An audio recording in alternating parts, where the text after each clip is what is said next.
The purpose of this speech was try to persuade people into public schooling their kids or being public schooled instead of being homeschooled. Going into this speech, I was kind of nervous because I didn't know if I could find credible sources on this subject. But after searching Academic Search Premier, I found 3 really good sources that helped me write my outline. I use High Ethos by using the USD library source, and my 3 sources were all current peer-reviewed academic journals. My technology was prepared because I just needed my phone and it was charged and ready when I needed my speech. The part that felt natural to me would have to be my call to action because I felt like I just gotta say what I wanted to in order to persuade my audience.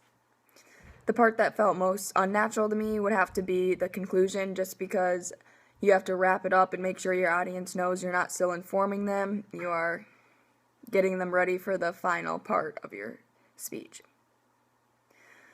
Considering my audience when I made my speech, I knew all my audience members were going to be public school students, so I knew they wouldn't be too hard of a crowd. I think they were interested in my speech even though they already go to public school because I had many statistics that they didn't already know.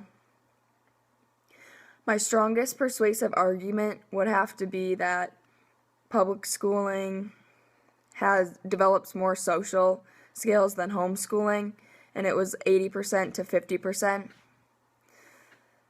I believe that I had solid logos in my presentation because of that statistic, and all my other statistics I had backed up with who wrote them and why they were credible sources.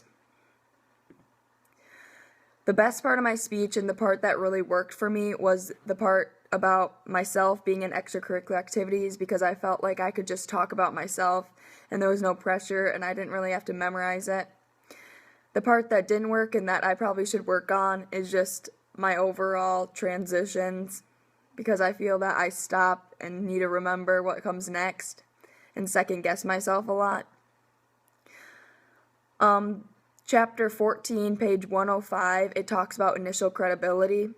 And I think I had a lot of initial credibility because I've been a public school student for over 15 years, and I've done extracurricular activities, I've developed social skills, and I've also took advanced classes and honors classes. So all 3 of my points I had some relationship to, so I felt that I was able to overall be personalized with my speech topic. Overall, I thought this persuasive speech was really good because I actually learned more things about homeschooling, public schooling that I didn't know, and I furthered myself with that education.